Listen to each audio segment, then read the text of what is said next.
The Infinity X5 gaming laptop uses the Tongfang chassis like many others, so let's find out how this 15-inch model performs with the latest specs in this detailed review.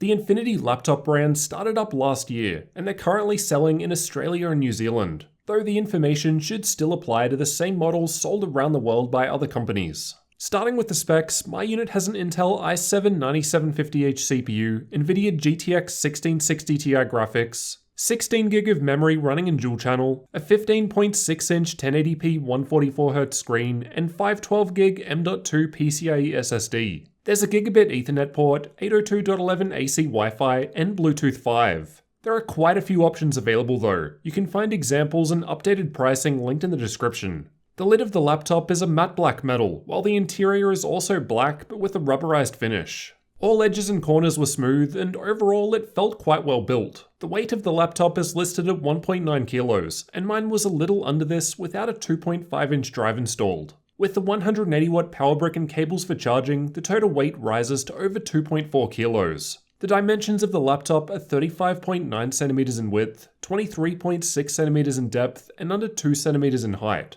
So on the thinner side, and this results in thinner 7mm screen bezels based on my own measurements. The 15.6-inch 144Hz 1080p IPS level screen looks quite good. All viewing angles were fine, though there was no G-Sync available here. The screen seems to use PWM to control brightness, however my camera could only detect this at the lower brightness levels. I've measured the current color gamut of the screen using the Spider 5 Pro, and my results returned 97% of sRGB and 73% of Adobe RGB. At 100% brightness, I measured the panel at 315 nits in the center and with an 860:1 contrast ratio, so around average for a good gaming laptop panel. There was pretty much no backlight bleed, some extremely minor imperfections, but nothing actually noticeable during normal use, but this will vary between laptops and panels.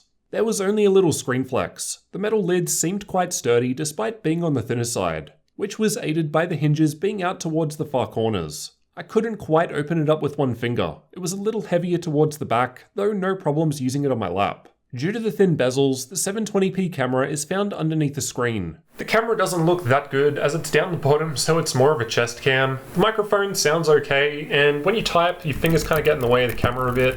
If you want to be in the frame, you've got to push the screen right back, so it's not very practical. And if you max the fan speed out, this is what it sounds like. So it does actually do an okay job of isolating my voice. You can still kind of hear me, though that fan noise is a bit annoying, so it's not really removing it. The membrane keyboard in my unit has 4 zones of RGB backlighting, has 4 levels of brightness available or can be turned off if you prefer, and even all secondary key functions get lit up. Overall, I really liked typing on the keyboard. Here's how it sounds to give you an idea of what to expect. There was a little keyboard flex, but overall it was quite sturdy and this wasn't a problem while using the machine normally. Next to the power button is a button that lets you swap between the different performance modes available, just like the software, with status LEDs found behind here which are also viewable with the lid closed. The touchpad has precision drivers, was very smooth to the touch, and can be disabled by simply double tapping the top left corner, which could be useful in games if you're using a mouse anyway. It's got all the usual gestures, clicks down anywhere, and worked well. Fingerprints didn't show up too easily on the black interior, which appears to have a very subtle glitter or something in it. Despite it being some sort of rubberized material, they were easy to clean. On the left from the back, there's a Kensington lock, air exhaust vent, gigabit Ethernet port, USB 2.0 Type A port, a bit odd for a 2019 machine, and 3.5mm microphone and headphone jacks. On the right, there's a full-size SD card slot, 2 USB 3.1 Type A ports, and air exhaust vent. On the back, there are more air exhaust vents towards the corners. Then from left to right, there are 2 mini DisplayPort outputs, HDMI output, USB 3.1 Type-C port, and the power input. No mention of Thunderbolt support here though. There's nothing on the front, just plastic from the bottom panel. On the matte black metal lid, there's just the Infinity logo in the center. Underneath, there's some nice room for air vents towards the back. Thick rubber feet to help raise it up a little and reduce movement, and speakers towards the front left and right corners. The speakers sound okay and got loud enough. Nothing special, a bit tinny with no real bass. Here's what we're looking at with the volume at maximum and music playing, and the latency mon results were looking good. The bottom panel can be removed by taking out 11 screws with a Phillips head screwdriver. Once inside from left to right, we've got 2 M.2 slots, single 2.5-inch drive bay, 2 memory slots, battery, and Wi-Fi card. Powering the laptop is a smaller 3-cell 46.7 watt-hour battery, and with a full charge and just watching YouTube videos with the screen on half brightness, keyboard lighting off, and background apps disabled, I was able to use it for 2 hours and 5 minutes. A very poor result for this test. The Intel integrated graphics were in use during this test due to NVIDIA Optimus. While playing The Witcher 3 with medium settings and NVIDIA's battery boost set to 30 FPS, the battery lasted for 1 hour and 17 minutes. However, the battery didn't seem capable of providing enough power, as the game was running at 17 FPS the entire time rather than the usual constant 30. At 13% battery remaining, or after the first hour and 4 minutes, this lowered further to 4 FPS and was no longer usable. So overall, the battery wasn't great. You'll definitely want to stay plugged in where possible. I did notice some battery drain during my testing while plugged in. However, it seemed to stop at around 94% and not result in performance loss, which is pretty standard. Thermal testing was completed with an ambient room temperature of 21 degrees Celsius, so expect different temperatures in different environments. Out of the box, the CPU also came with a -0.05 volt undervolt, so that's the stock setting. Where I've noted UV on the graph, that's my additional undervolt to -0.15 volts. At the bottom of the graph, the idle temperatures were actually quite warm. The gaming tests in the upper half were done with Watch Dogs 2, as I find it to use a good combination of CPU and GPU. The stress tests represent a worst case scenario, and were done by running the AIDA64 CPU stress test with the stress CPU only option checked, and the Heaven GPU benchmark at max settings at the same time in order to fully load the system. Starting with the stress tests, I was seeing thermal throttling on the CPU at 95 degrees Celsius, which was happening in most cases. The software on the machine lets us swap between game mode and turbo mode, and while turbo mode looks cooler, as we'll see in the next graph, it's not performing as well. The additional undervolt and cooling pad wasn't enough to remove thermal throttling on the CPU, though it does help reduce the GPU temperature, which was actually thermal throttling under turbo mode, as it seems to redirect power from the CPU to GPU. While gaming, the temperatures looked fine, but that's due to severe power limit throttling, which we'll see soon. These are the average clock speeds for the same tests just shown. With the stress tests, we can see that turbo mode has lower CPU clock speeds but higher GPU clock speeds. Honestly, I'm not exactly sure how this was working. At least the latest version of hardware info did not detect the power increase, and no overclocking was being done as part of turbo mode. Overclocking the CPU raises the clock speed as this helps reduce thermal throttling, while the cooling pad provided a further boost. Again, as this was addressing the thermal limitations. Though even in this best case scenario, the full 4 GHz all-core turbo speed of the i7-9750H was not hit. Again, the CPU clock speeds from the gaming tests were quite low, due to power limits that we'll look at next. It's worth remembering that at stock, the CPU already has a -0.05 volt undervolt applied, so even with this default tweak, the results are lower than I expected. These are the average TDP values reported by hardware info in these same tests for both the CPU and GPU under these combined workloads. In almost all tests, the green bar is at the 80 watt limit for the GTX 1660 Ti. However, I actually saw a lower result with turbo mode enabled, because as mentioned, enabling turbo mode made it thermal throttle at 86 degrees Celsius. Otherwise, in terms of CPU performance, with the stress tests at stock, we're not passing 36 watts due to the thermal throttling taking place. As the cooling pad helped reduce thermal throttling by increasing airflow, we saw higher CPU clock speeds and as a result, higher power levels being hit, despite the same temperatures. So although still running hot, it is performing better like this. Interestingly, while playing a game, whether in game mode or turbo mode, the CPU TDP was not passing 30 watts under this combined load. It would go up to 60 watts in CPU only load, but while actually playing a game, it was significantly lower. For comparison, most laptops I test run at 45 watts on the CPU while gaming by default, so this is definitely on the lower side, and we'll see how it affects games soon. But I'm already expecting lower 1% low performance as a result, and lower FPS at lower settings when the machine is more CPU bound. As for some of that CPU only performance, here are the results from Cinebench. Single core scores are looking fine, but a bit lower for multi-core prior to undervolting, as thermal throttling was being hit in this CPU only workload. However, additional undervolting gets us about what I'd expect from the 9750H. As for the external temperatures where you'll actually be putting your hands, at idle it was warmer than the usual 30 degrees I see with most other machines, a result of the higher than average idle temperatures noted earlier. While gaming, it gets to the low 50s in the center and the keys were quite warm to the touch. Then just a little hotter with the stress tests, and hot right up the back. Granted, you shouldn't be touching there often unless using the profile change button next to the power button. As for the fan noise produced by the laptop, I'll let you have a listen to some of these tests.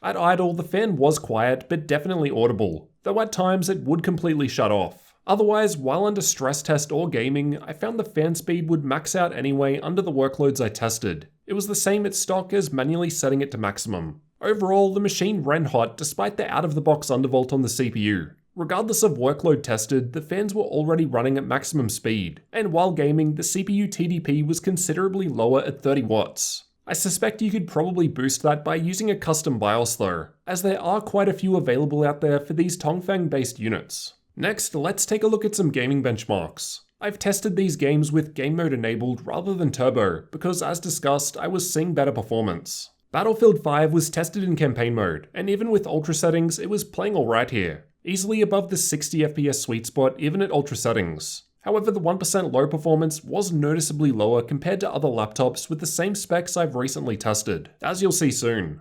Apex Legends was tested with either all settings at maximum or all settings at the lowest possible values, as it doesn't have predefined setting presets. Max settings still played fine with above 80 FPS, though we could boost average FPS by 44% with minimum settings. Far Cry New Dawn was tested with the built-in benchmark, and the results were okay, though again a bit lower than other machines with similar specs tested, but still performing fine. The Division 2 was also tested with the built-in benchmark, and this is only the third time I've tested this game. And compared to the Lenovo Y540 with same specs that I recently tested, the averages are similar. However, interestingly, the 1% low performance was a fair bit better. Shadow of the Tomb Raider was tested with the built-in benchmark, and again mixed results. Actually pretty good for these specs at max settings, as we'll see later in the comparisons, but once more, lower performance at lower setting levels due to the CPU performance. CSGO was tested with the Theoretical FPS benchmark, and this test always results in high frame rates on modern hardware, not too different from most other machines tested with this CPU. Assassin's Creed Odyssey was tested with the built-in benchmark,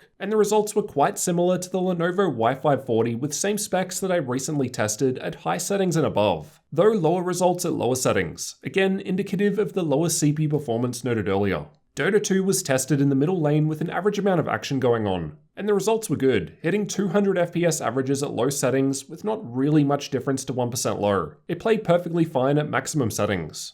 Rainbow Six Siege was tested with the built-in benchmark, and in this test, the results were actually extremely close to most setting levels compared to the Y540 with same specs, so seemingly fair results. The Witcher 3 was tested with HairWorks disabled, and played well even with ultra settings. No issues here at all, decent results. To get some context, let's see how it compares with some other gaming laptops. Use this information as a rough guide only, as tests were done at different times with different drivers. Here are the results from Far Cry 5 using the built-in benchmark at ultra settings, with the Infinity laptop shown in red. It's stacking up pretty well here, very similar results to the Lenovo Y540 with same specs, while both were actually slightly ahead of the two 2060 machines tested. In Shadow of the Tomb Raider with the built-in benchmark at highest settings, the Infinity laptop was performing alright. Generally, I find this test to mask CPU issues, so I presume it's more GPU intensive, and the 1660 Ti is actually scoring close to both of the RTX 2060 machines I've got here. In Battlefield 5 with ultra settings, we're seeing okay averages, only just below the Lenovo Y540 with same specs. However, the 1% low performance was a fair bit lower here due to the lower CPU performance covered earlier in the thermal testing. Overall, the gaming performance was alright. The 1660 Ti is a good sweet spot for gaming in my opinion, though we did see lower performance in some games due to the lower CPU performance covered earlier. But in most cases, that's just numbers on a graph. I found the games themselves to play well even at higher settings. Mostly because we start becoming more GPU bound and the 1660 Ti can take over. Now for the benchmarking tools. I've tested Heaven, Valley, and Superposition from Unigine, as well as Firestrike, TimeSpy, Port Royal, and VRMark from 3D Mark. Just pause the video if you want a detailed look at these results. As we saw earlier, we've got the option of overclocking and undervolting the CPU further to increase performance. So let's see how these changes actually help in gaming. Far Cry 5 was tested at ultra settings with the built-in benchmark at 1080p. There was a 5% improvement to average FPS with the custom settings in place. Most of this would be due to the CPU undervolt, as this would allow for more performance within the strict power limits that were observed while running games. I've used Crystal Diskmark to test the storage, and my 512GB M.2 PCIe SSD was performing fairly. Interestingly, better writes than reads, which is uncommon. The SD card slot wasn't going too well with a V90 card, though I still prefer having it than not at all. For updated pricing, check the links in the description, as prices will change over time. At the time of recording, in Australia, this model is going for $2,000 Australian dollars. For my international viewers, without our tax and converting the price, that's under $1,250 US. But you've got to factor in that we typically pay more here too. I can't see anywhere in Amazon selling this chassis at the moment. Compared to many other options from larger brands in Australia, that's not too bad. However, at the same time, you can get these same specs in a 15-inch Clevo unit for around $100 Australian dollars less. Granted, it is currently on sale, though based on my own testing, I did find the thermals to perform a fair bit better. So what did you guys think of the Infinity X5-9G6-88, apart from the long name? Let's conclude with the good and the bad. Overall, the laptop itself seems decent. It's a Tongfang chassis and is built pretty well. The materials feel good and build quality is fair. The keyboard was great to type with and touchpad worked well. The screen was decent in terms of color gamut and brightness while still being 144Hz. However, the flickering associated with PWM may be an issue for some. However, bleed was extremely minor. While under combined CPU and GPU load, I was seeing high temperatures despite the out-of-the-box undervolt on the CPU, whereby the CPU would thermal throttle or the GPU would thermal throttle in turbo mode, possibly due to the machine being on the smaller and thinner side. Though that is a worst-case test. While gaming, the CPU power limit seemed to be capped quite harshly to 30 watts. And while that could possibly be raised with some other BIOS out there, I think it's important for me to review the machine in the way it came to me, which would represent how most people would buy it. This resulted in some dips in performance in quite a few games, noted by the 1% lows. However, at higher setting levels, the 1660 Ti was still able to do the heavy lifting, resulting in decent game performance in terms of average FPS. The battery was on the smaller side and seemed a little weak, as the games I was testing weren't able to hit the standard 30 FPS cap of Nvidia battery boost, so I'd want to stick to being plugged in while gaming if possible for better performance. And the battery life overall was just not very good. I'm not sure if an upgrade is possible. I know other 15-inch Tongfang machines support this if you're willing to take out the 2.5-inch drive bay, but there's not much information on this exact model. It was good to see that the unit came with dual-channel memory, unlike the Infinity S7 I previously reviewed with single-channel. I still can't see this specified when buying though, so I'm not sure which configuration you would actually get. Let me know what you guys thought about the Infinity X5 gaming laptop down in the comments. And if you're new to the channel, get subscribed for future tech videos like this one.